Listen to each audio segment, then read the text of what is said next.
Hello, this is Issues of Life. My name is Ted, and we're going to continue talking about, we're just breaking down the Lord's Prayer, the Our Father Prayer, however you want to call it, and we're going to dig in deep.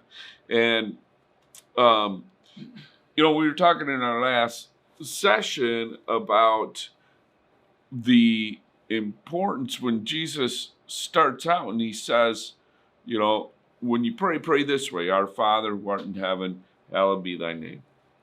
Okay, so he starts out with, when you pray, pray this way: Our Father, Abba, which means daddy. And I truly believe that he was saying and teaching us that we need to have a perception of God established in our minds and our hearts that he is our daddy. And I mentioned that my perception growing up of God was this far, far away entity who was perfect, and I wasn't. I was a bad person, and so he didn't want really anything to do with me until I became a good person. And so I tried for a long, long time to, be this good person, failed, miserably all the time. Every time I tried to make a change, it seemed like it might last a few days, but then I would fail.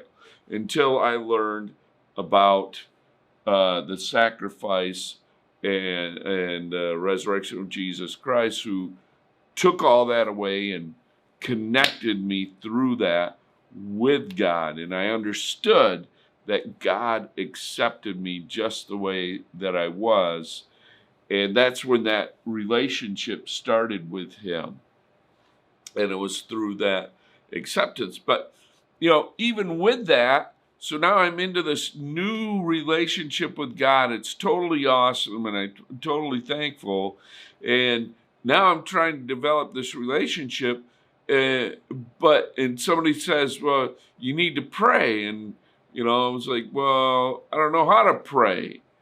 So sometimes we hear this word prayer, and it's got, these religious overtones, maybe, if you will.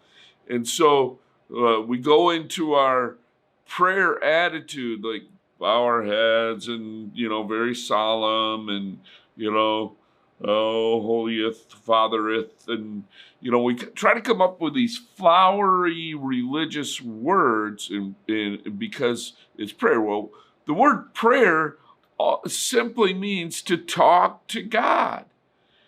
And so I had to really continually remind myself that, number one, that God is my daddy, and continually have that in my mind and in my heart. And still to this day, all the time, it's an ongoing thing. And I have to remind myself that I'm his son. I'm his little son who he loves, and that I can come just like a son boldly into his presence. I don't need to do all these religious acrobats or rituals to just come to him and talk to him. And so that's the perspective that I believe Jesus says you need to understand this. This is the beginning, and just understand that he's your daddy. And so one of the things that I've also tried to apply with that when I come and I want to talk to God and communicate with God is to keep it real. To keep it real, to share my heart, to be real with him. Just like I talk to a friend. If I go to vent to a friend and, if I'm not feeling well, if I'm having problems, we have no problems in dumping all of our junk on some of our friends and just venting sometimes. Well, what we really need to do is we need to be able to do that with God. Who better to open up our heart and just say to God, you know what, God? I feel like crap. Things aren't going well. I'm frustrated. I'm angry. I'm this, I'm that. But don't leave it there. let him bounce back to you and remind you, you know, yes, those things may be, but I am with you to here. I am here to help you. And then and say to him, you know what, God, all that being said, I know that, things aren't going right in my life. And this is what David did, by the way. In Psalms, if you read through Psalms will tell you, David a lot of times is going, Lord, even my enemies are against me.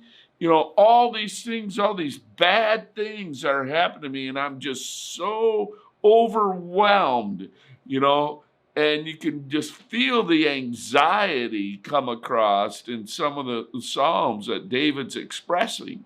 But one thing that David did is he didn't leave it there. He always says, but God, but Father, you are my fortress.